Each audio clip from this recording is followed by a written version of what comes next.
Let's take a focused look at the apex predators of Warhammer 40K and talk through the 10 strongest armies in the game one by one.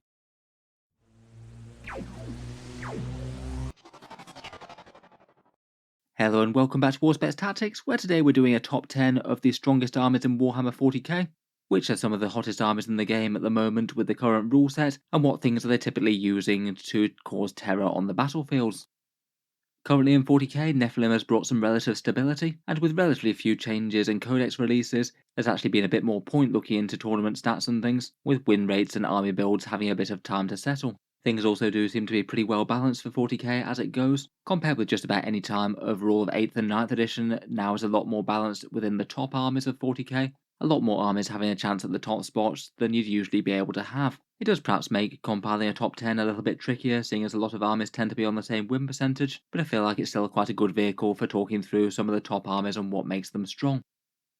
For recent changes to the game, there's been the balanced data slate, where there's been some nerfs to Tyranids, Harlequins and Necrons. There's certainly nothing to the extent where they've made them from good armies to bad armies, or anything like that. They also gave a small boost to AdMech with things like their Vanguard stratagem returning, though a fairly meaningless boost to Space Marines on one of their secondaries, which doesn't seem to be having any major impact. Otherwise, recently we've had Codex Chaos Daemons, a bad faction becomes absolutely great, as we'll talk about, the Leagues of Votann, who seem powerful despite their nerfs. They've only very recently entered the tournament scene properly. Until a little while back, most of their models weren't even released. Finally, we have the Astra Militarum, whose codex is in a bit of a strange limbo state, as we'll get onto. Certainly haven't hit tournaments in a big way yet, both waiting on a bunch of new models, plus some important clarifications from Games Workshop around the balanced data slate. In this video, I thought we'd take a look at some of the armies that seem to be strongest at the moment, and I feel there's plenty of ways that you can analyse which armies are doing particularly well. Perhaps three things that I think are particularly helpful are their tournament win percentage, the number of grand tournaments that they're winning at the moment, showing that the faction can compete at the highest of levels, and how often people are choosing to take the army in Nephilim. Obviously that's somewhat influenced by how popular the army is, but there's definitely a big element of people playing what's strong. Of those three metrics, I thought it might make most sense to go through in order of tournament win percentage, loosely based over the last couple of months of data. We'll talk through the top 10 armies of 40k from that perspective, see how many games they're winning, see how many tournaments they're winning, and talk about some of the strongest things that they use to do both. First up, before we get into the proper top 10, I thought that we'd talk about Astra Militarum first, the Guard of course having just received a powerful new codex, with copies of Cadia stands hitting the shelves and people's hands this past week. People won't have got many games in with them yet, and there's definitely going to be a big lag time before they start hitting tournaments, but in general the new codex I think is looking very strong indeed, and I strongly suspect will be featuring somewhere on this list if we had a bit more data. For greatest strengths of the codex, the Lehman Russ damage output looks absolutely brutal. They're fast and tough and very flexible with tank orders, being able to pick up things like Obsec if you need it, and I feel like they're going to be the primary damage output of a lot of lists. Kazakin also seemed to be a standout strong unit from the recent book, perhaps teleporting across the board with that relic and dealing insane amount of mortal wounds with the stratagem and some rerolls, but there's loads of other good stuff in the book. Powerful artillery, durable bullgrins, vicious rough riders with massive melee damage, big rerolls with Lord Solar, and infantry with orders are very flexible and take objectives well. At the moment though, Guard do look like they're going to be in a slightly weird sort of limbo until Games Workshop gives them some updates. The codex is actually out in people's hands from that Cadia Stands box, but it's not yet on general sale, so it's sort of borderline half released. You still can't officially buy it standalone from Games Workshop until they start selling it separately. Perhaps more than most armies in the game as well, Games Workshop really needs to update the balanced data slates to see what Guard are going to be able to do in their final version. There's a whole bunch of duplicated rules and Hammer of the Emperor that they basically need to remove, and perhaps most importantly, they need to decide whether or not Guard are keeping Armour of Contempt and their exemption to the Artillery Barrage rule. Something that people seem to be very split on in the community. I did do that poll about Armour of Contempt recently, and that was literally a 50-50 split on people thinking it would either go or stay. My personal guess will be that I suspect that it gets removed, but it's really not certain at this point. Chaos Space Marines did keep Armour of Contempt when their book dropped, though I might argue that they probably needed it more. As a result of this situation, a lot of the biggest competitive events are holding off on allowing the new Guard Codex until it's on general sale and FAQs,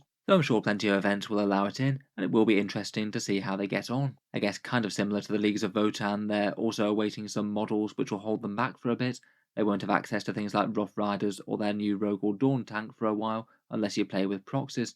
In any case, when the dust settles, I do strongly suspect that the Imperial Guard should be appearing on this top 10 list, if we do happen to do a repeat video after that. I think how far up the list will be a little bit less clear at the moment. I feel like they do have the potential to be very, very strong indeed, though obviously if they either lose or gain the Armour of Contempt and their superior artillery, that will be a massive swing in one direction or the other. Moving on to the top 10 though, in terms of tournament win percentage, in 10th place we have the Imperial Knights, a 51% win ratio over the last couple of months in Nephilim. They've won 6 GTs in Nephilim in total, and are currently the 8th most played army this season. There's a fair few armies tied on percentage win rates. I thought it would be reasonable to use Grand Tournament wins as a differentiator between the lot. Imperial Knights certainly seem to be doing fine. They seem to be doing far, far better than Chaos Knights now, even though the two had relatively similar power levels when they first dropped. I feel like maybe the Imperial Codex does have a fair bit more synergy in terms of units working together, and can bring some pretty spectacular shooting damage to the table as well. In particular for their strengths, I feel like the Big Knights and the Armigers playing off each other work really well. -1 damage is excellent on the Armigers, and you can get all sorts of other fun stuff like damage boosts like a +1 to hit, Paladin rerolls, or a 4+ invul save. They get a lot of raw damage between oaths like the single reroll one, and stacked buffs on the Armigers, or warlord traits and relics on the Big Knights. They've got very nice faction secondaries with things like Honour the House and Yield No Ground almost being guaranteed to score you decent points, and Obsec Armigers to score you the Primaries. And in Nephilim, I think it's a particular advantage that they basically get an extra 5 free CP per game. Just take the oath that allows it, and it also makes your Big Knights objective secured if you get Virtuous. In terms of particularly strong units, I think on the Questoris chassis, the Errant and the Paladin both stand out quite a lot. Decent damage and defense, but have really nice buffs. The Errant can get your Armigers charging crazy distances across the board with full tilt, and the Paladin can give you some big rerolls. Rerolling ones to hit and wound is great on Armigers, but it can also be applied to Big Knights as well, say if you are Mechanicus Knight with Princeps. The Armigers might be the real powerhouses of the Codex though, with their -1 damage, very nice support stratagems, and of course fast moving objective secures. In terms of their faction picks, House Tyranids is particularly nice for the Mechanicus, a 6+ Feel No Pain plus the Resurrecting a Dead Knight, and perhaps the other really good one is the Freeblade Lance Army of Renown. It allows you to play some fun games with all the various martial traditions, and adds in a few powerful stratagems as well. Being an army of super heavy walkers though, Knights really do have some pretty hard counters.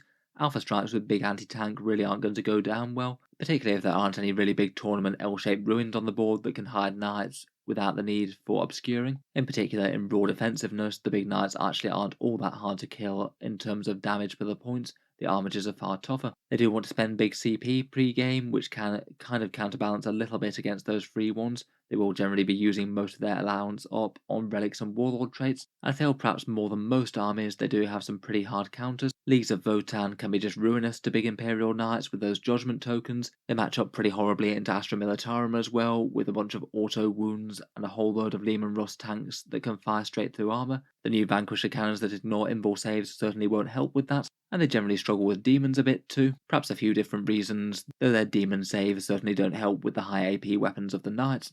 Still, overall a very solid army in Warhammer 40k right now. They bring a lot of raw power. In 9th place we've got Craftworlds and Inari, also on the 51%. They've won a few more GTs in Nephilim, so are ranked a bit higher, and the Eldar remain very heavily played in tournaments, the 6th most played faction in the game currently. I will admit that within the Eldar armies it does look like they're being carried by Inari a little bit. It depends whether or not you treat them as their own faction, or basically a subset of the Eldari rules. The Inari seem to be currently around about 54 to 55%, and 6 of those wins come from them, and perhaps are one of the strongest ways to play Craftworlds right now, if you do have a list set up for them.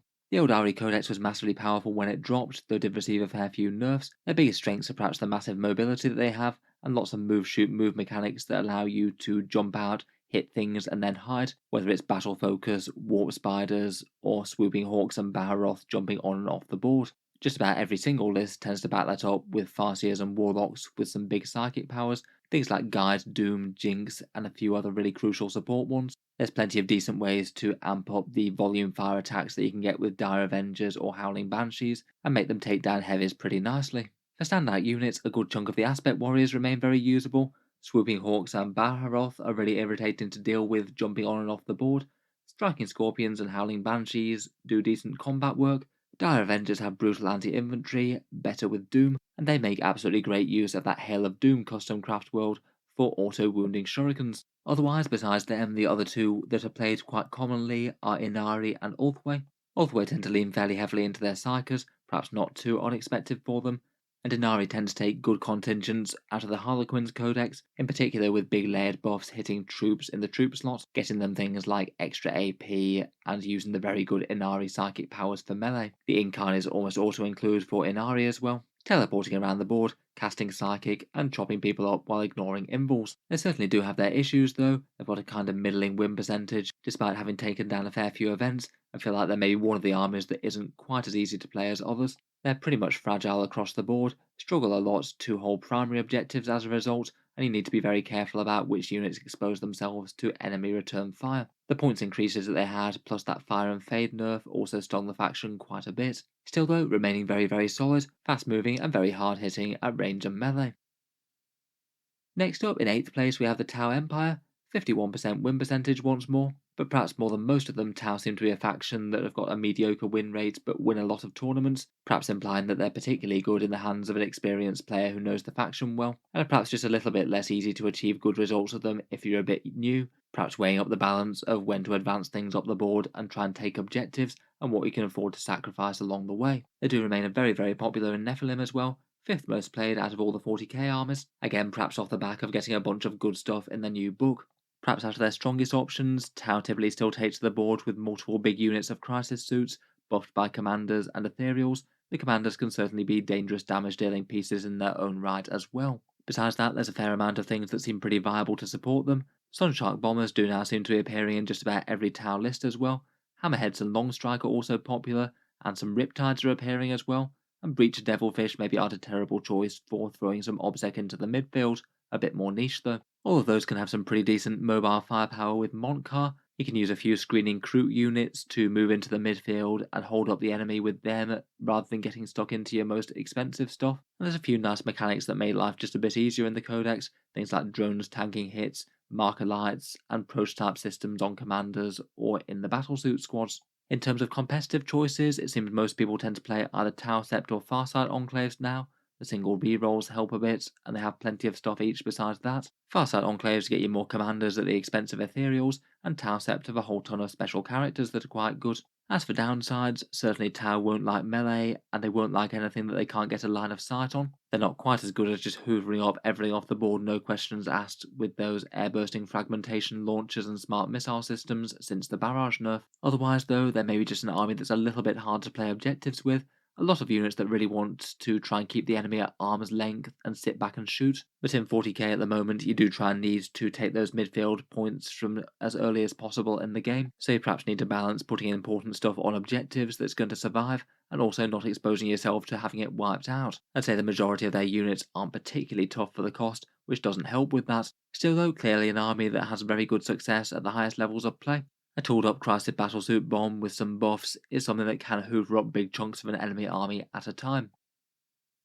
Moving on, in 7th place we've got the Chaos Space Marines, who currently also seem to be in a 51% at the moment. They've just edged out the Tau with 16 Grand Tournament wins in Nephilim though that does seem likely that it's probably just down to being played a fair bit more than the Tau. They are currently the most played army in Warzone Nephilim right now. Unless perhaps you combine literally every flavour of Space Marine together, that would probably edge them out. I can certainly understand why people might be playing them quite a bit now. I think a lot of people have had them on the shelf for a lot of 9th edition, waiting for some obvious buffs that their codex was going to have. Now they've got a decently competitive codex, with interesting options for most of the legions. I'm not too surprised they're hitting the table in force. Currently, out of the various Chaos Space Marine legions, it looks like the Emperor's Children and Creations of Bile are doing best out of any of them, slightly higher win rates, and basically all of the Grand Tournament wins, though other legions like Word Bearers and Black Legion are also doing pretty solidly too. I do kind of feel like Chaos Space Marines might be having their overall win rates just a little bit suppressed by some of the other legions. I feel like more so than other armies, you're going to just get die-hard fans of things like World Eaters or Iron Warriors, and they're just going to keep on replaying those armies regardless, even though they don't have quite as good a performance in the latest book. I guess there's probably more people playing World Eaters as well, as they're shortly to be realised in their own full codex. For army strengths, quite a lot of lists do have similar sort of features. Most of them tend to revolve around a big buffed up unit of Terminators with the Black Rune of Damnation, and maybe some supporting characters like a Dark Apostle and Master of Possession. Abaddon the Despoiler is also a very easy pickup in a lot of lists. He's got massive raw combat power, never mind his full rerolls that he can give to another unit. In general, the codex does seem to be a lot more suited to melee than range. They've got plenty of other choices there with things like Possessed, Warp Talons, or Chosen. It does maybe mean that legions like Iron Warriors and Alpha Legion just aren't doing quite as well these days. As for downsides, maybe I feel like quite a lot of their power is reliant on getting fairly slow moving units into combat, and a lot of the outlying stuff that isn't protected by loads of layered buffs can just be a bit easy to gun down with the various scary firepower that's out there in ninth. I also think that they've done fairly poorly in terms of their faction secondary objectives. Most of them just aren't very standout at all, and lack of big guns does hurt them a bit. Some problems are just often better solved with shooting than combat. Still though, good to see Chaos Space Marines doing well and winning tournaments again. They've certainly had it rough for a lot of 9th edition so far. Sliding just a little bit up the win percentage, we have Necrons on 52%, perhaps seemingly just a little bit lower than they might have been if I made this list at the very start of Nephilim, where they seem to be overrunning tournaments left, right and centre, getting serious buffs in Nephilim with core on basically everything, better command protocols, and very easy secondary objectives. In terms of tournament wins, they're actually the second best overall in Nephilim with a massive 25, and they also seem to be one of the most popularly played factions at the moment, having the third most players in Nephilim tournaments. Perhaps more than a bunch of armies that we've talked about, Necrons have had some recent developments in terms of new rules. They got a recent nerf from the balanced data slate, meaning that the Silent King lost core, and I feel like that is actually a fairly big hit to the faction. He was and is being used in the vast majority of competitive lists, so losing access to his own rerolls and things will cut his damage output a good amount. I have seen a few lists that have been experimenting without him after that change, but it still seems that the consensus is that he's still worth it. Otherwise, they did get a few supplemental rules, the Cryptek and Destroyer armies of renown and the White Dwarf. I feel like they're probably not going to be the strongest way to play Necrons, given that you're passing up that excellent Auspex dynasty, but maybe could be an interesting fallback option if Games Workshop ever chooses to nerf it or rebalance it. Speaking of which, for faction strengths, I feel like Necrons might be a bit of a faction that's got kind of okay damage and defense, but just maybe seems to be stronger on objectives than any other faction in the game right now. That custom dynasty that they have that is almost always taken in competitive lists gives you objectives secured on everything, plus pre-game moves. That means that you've got a lot of primaries locked down right from the go, and then they combine that with very easy secondaries, probably the strongest army in the game on secondary missions in 40k. When Necrons do well, they generally score very well. It's not too uncommon to see them scoring 100-point essentially perfect games. If victory points are used as a differential in tournaments, they often do well out of that. Having all of those great objective rules basically forces the opponent to have to try and go for the throat early, try and get rid of the Necrons as fast as possible before they outscore them into oblivion, and that can put the Necrons at a bit of a tactical advantage, being able to counterattack the enemy and force them to do things they might not want to. Of course, for all their intrinsic rules, they do have some good stuff now. Their command protocols really are quite usable now, and they've got some nice durability and resurrection tricks with reanimation protocols and resurrection orbs to have a bunch of warriors return from the dead perhaps. In terms of standout units, the Silent King still seems to be a staple. Big damage, big defense, fights last, and some bonus CP, lots to like, and often he'll be leading a hefty contingent of destroyers, both Locusts and Scorpex are great, maybe some Lich Guard, a few Catan shards, or perhaps even some Necron armour. Overall, a solid faction right now. I do feel that the edge might come off them a bit though if Games Workshop does choose to tone down their secondary objectives when we get to the next update. Moving on, and maybe a little bit of a speculative entry at the moment, are the Leagues of Votann. It seems that they're around about 53% on tournament wins. This is based on the games that they've been having since their full range came out for the Codex, as previously they've been trying to make do with just the units that came out in that launch box they had, so maybe it wasn't really a fair test of their power. It does seem at first takes they're doing absolutely fine. With this kind of win percentage, it looks like they are shaping up to be one of the stronger armies in 40k. Kind of hilarious when it's coming off the back of the massive nerfs that they received, big points increases across the entire faction, and also the change to the judgment tokens that broke some of their nastiest tricks. As I said, currently their win rate's looking at around about 53%. At this point though, I do think that there's not really enough data for that to be too reliable, so it might be that it rises or falls a little bit in later weeks. If I had to guess though, I'd be more expecting it to rise than fall. So far, they've been very little played, they just don't really register compared with a lot of the other factions that have been played in games right now. They're a new army where most people don't have a collection of them, and even the ones who might have gone out and bought a whole bunch of stuff, they might still not be painted yet. Currently in Nephilim, they've only won the Grand Tournament at time of recording,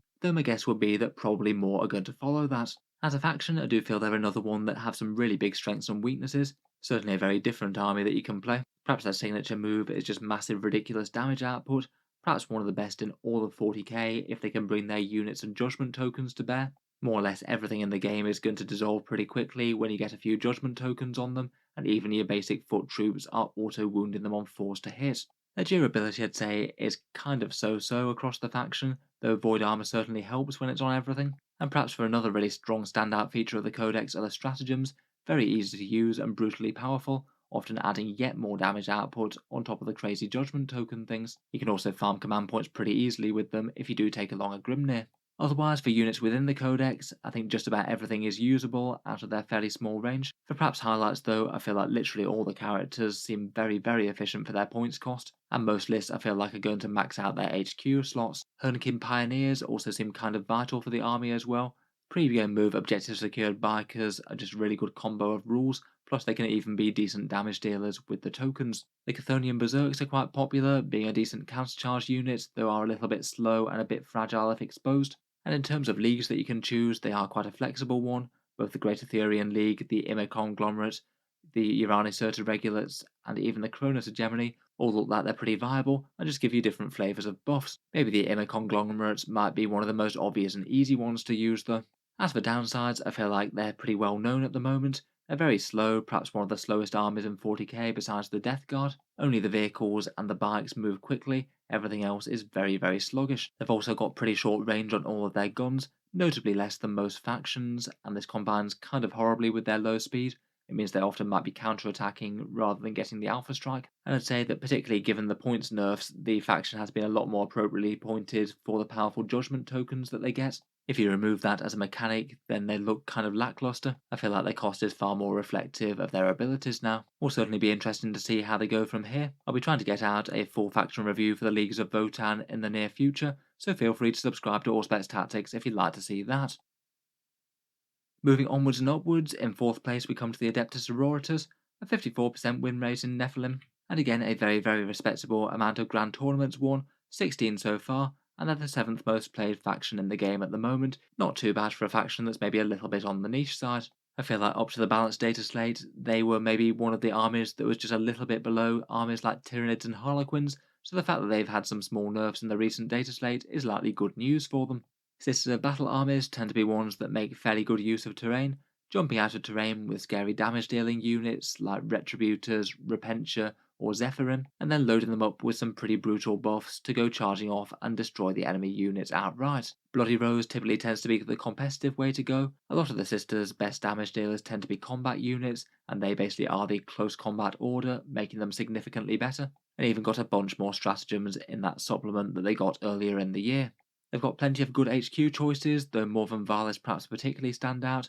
4 rerolls to hit and wound for a unit is brutal, particularly on units like Zephyrin with a flurry of low strength attacks. Otherwise, for army rules, the Miracle Dice help out a bunch of units, particularly locking in long advances and charges can get you some scary long threat ranges with units like Repentia, and locking in a big 6 of damage is excellent when you combine it with Retributors and Multi-Melters. They've got Sacred Rites that can amp up combat a bit further, Armor of Contempt that helps them out against AP-1, and again maybe like the Necrons some particularly easy secondaries, a couple of which are almost impossible to score low with unless the vast majority of your army is getting wiped out very quickly. Overall, I'd say that Sisters are a really solid army in 40k at the moment, definitely one with a whole ton of raw power. Maybe one of their biggest weaknesses is that most units just aren't super tough when they're exposed. Armor of Contempt helps a bit, but a lot of their units are just going to jump out, kill something, and then get shot dead, so they do have to play a little bit cagey and intelligently against some armies. Moving on into the really big leagues now, in 3rd place we have the Chaos Daemons at a 55% win percentage at the moment. Besides Leagues of Votann and Guard, Chaos Daemons were the previous codex before that, and they've been doing rather solidly since their book dropped.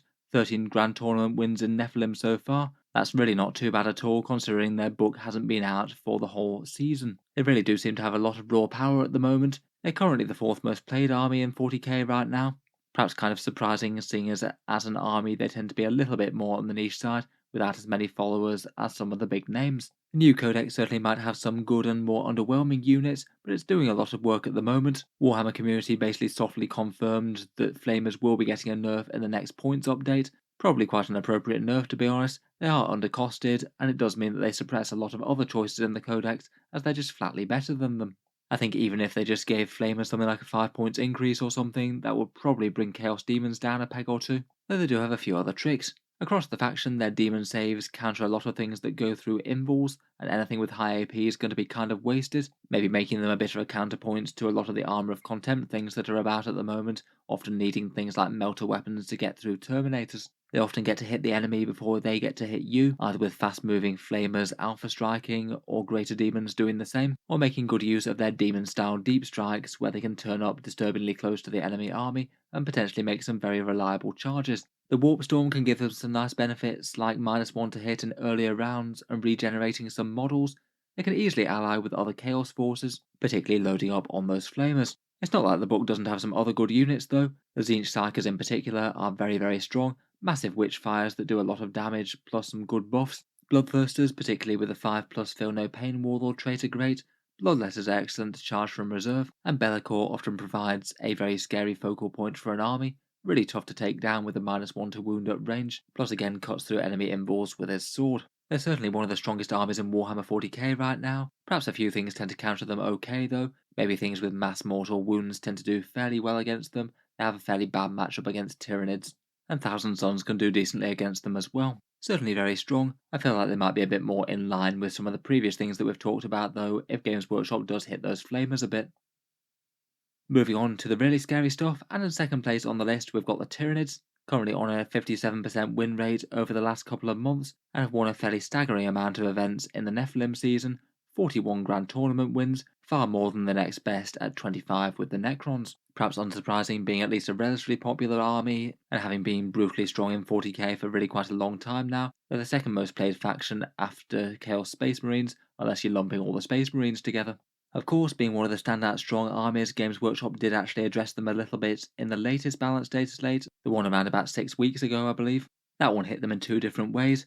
Firstly, Leviathan got worse, losing the transhuman physiology type rule on warriors and a few other things, plus the Hive Tyrant relic, the Reaper of Obliterax, got a little bit less overwhelming, their mortal wounds capping at 3 now, which still makes it good. Looking at Tyranids' list since those changes, I must admit it doesn't seem to have had an enormous amount of shift. Previously Tyranids' lists were almost entirely Leviathan, now it seems to be at least a fairly even split of Kraken and Leviathan lists. Kraken's a fair bit more focused on manoeuvrability and getting things charging from a long way away, and it certainly seemed to be doing pretty fine before Leviathan got nerfed. The Reaper of Obliterax still seems to be taken in the vast majority of armies. Capping the mortal wounds at 3 really isn't that big a deal. That's still very nice on top of a Hive Tyrant's already scary melee, plus the abilities to ignore the Feel No Pains and damage caps. Overall, based on tournament games since the data slate update, it looks like Tyranids have maybe only lost around 1 or 2% in win rate, now perhaps around 56 to 57% rather than 57 or 58. Looks like those choice nerfs weren't really quite enough to bring them down into line with the other good stuff. It is still very impressive that Tyranids are one of the strongest armies in the game, despite some pretty cataclysmic nerfs in the last balanced data slate, almost their entire competitive roster going up in cost, as well as some nerfs to their core faction rules. Overall as an army, they're still generally very powerful in terms of their unit's ability across the board. They can chuck out a massive amount of mortal wounds with their psychic phase, and their synaptic imperatives can give you powerful whole army rules, things like invul saves or buffs to damage in combat or at range. Unit-wise, I feel like there's quite a lot going for the Tyranid Codex. Lots of mixed options work fine. The Hive Tyrant with the Reaper of Obliterax is still a staple.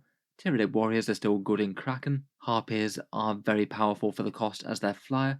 The Parasite of Mortrex can jump around doing objective things, and Raveners might have a bit more of an edge over the Tyranid Warriors now, basically being faster warriors that don't have the transhuman. For the Hive Fleets, it does seem that Hive Fleet, Leviathan and Kraken are leading the way. Behemoth and Jormungandr also seeing a bit of play as well. In terms of faction weaknesses, I must admit I do think that Tyranids are just generally very well rounded. Maybe when they don't have the defensive buffs up, some of their units just aren't all that hard to kill for the cost, but it maybe doesn't matter too much when they're often quite fast and quite dangerous. I guess sniping the Hive Tyrant is also a bit more of a weakness than it was before, as that could kill the army's synaptic imperatives. Overall, it looks like Tyranids are remaining a very powerful army though. So that leaves us finally with just one more choice, and in first place we have the Harlequins, who just seem to edge out the Tyranids on win percentage with a 58% win rate. That does seem to be the way it's been for a little while to be honest. Harlequins with a tiny bit of a higher win rate than Tyranids, but just far less played as a faction, at least partly because they're a kind of niche army. Maybe not at the forefront of the 40k lore. I think a small model range deters a fair few people from collecting them in general. Despite having a pretty tiny player base though, and a small amount of people turning up to tournaments, they have taken down 17 GTs in Nephilim. In terms of wins per people playing them, that does put them pretty similar to the Tyranids. Like the Tyranids, they also got hit in the last balanced data slate after getting hit even harder the time before. This time the little tweak that they made was that the Sadath of Lights took another nerf, basically not being able to use it to fire pistols out of moving transports and getting 22-inch moves with the Star Weavers and still firing to full effect. In general, this doesn't seem to have enormously affected how well they're doing. As with the Tyranids, the Sadath of Light still seems to be played quite a lot, just rather than being by far the most dominant one of the three, it's now kind of even with Twilight, the one that buffs melee and gives them extra attacks. Despite the nerf, Light still seems very playable. You're still moving 16 inches and then get all of those scary pistols in range, as well as making them unable to be hit on 1s to 3s at longer range, plus the annoying stratagem to stop enemies charging them. Overall, as best I can tell since the balanced data slate, their win rate doesn't really seem to have dropped significantly. Again, maybe like something like 1% like Tyranids, but certainly nothing major. In terms of strengths, Harlequins have been a powerhouse for quite a while now, super fast and flexible. They usually want to load up a bunch of troops in Star Weavers, zoom them about all over the board, and they can play very, very differently depending on what sort of foes they're fighting, either being very cagey and trading units, going for a massive rush if it makes sense, or potentially swarm one part of the board with a whole bunch of units and obliterate something big with some very scary pistol shots. The roster really is quite limited, but it doesn't matter too much it seems when the units are just quite good all round. I'd still say that troops and Star Weavers are pretty much the staple of the codex. The characters are very useful, particularly the Troop Master and the Shadow Seer. I'd say that both the Void Weavers and the Sky Weavers are just perhaps a little bit more take or leave, but still very usable. They can be pretty efficient as allies as well, and their troops have also been popping up in Inari, making them quite strong. Overall, I'd say that Harlequins remain one of the strongest factions in the game, definitely one of the armies to beat at the moment. Overall, putting that all together, here's just how the armies are stacking up in terms of win percentage and grand tournament wins. In terms of win percentage, I must admit things are looking better than normal for Warhammer 40k, a lot of factions vying for the top spot and not that much separating them. For event wins, the Tyranids and Necrons do have a pretty hefty lead over the rest. I guess the fact that they're ahead so much though is partly due to army popularity and not just how strong they are. Beyond that for wins, we've got Harlequins, Chaos Marines, Sisters and Tau all quite close. Chaos Daemons not doing too bad with 13, given that they're a fairly newish codex and haven't been active for the entire season. Then the Craftworlds and the Knights, the Votann trailing the pack, though I have a feeling that they'll be gaining ground in the near future. Let me know what you make of the rankings though, and how the factions are doing in 40k at the moment. If you'd had to make a top 10 factions of the game, how might they have differed from this? So I think we'll leave that there then. If you've enjoyed the video, then feel free to subscribe to Auspex Tactics, or I'll certainly keep the regular 40k content coming. I might do a similar one like this for the weakest armies in the game if I get a chance in the next few days. Feel free to subscribe if you'd like to see that.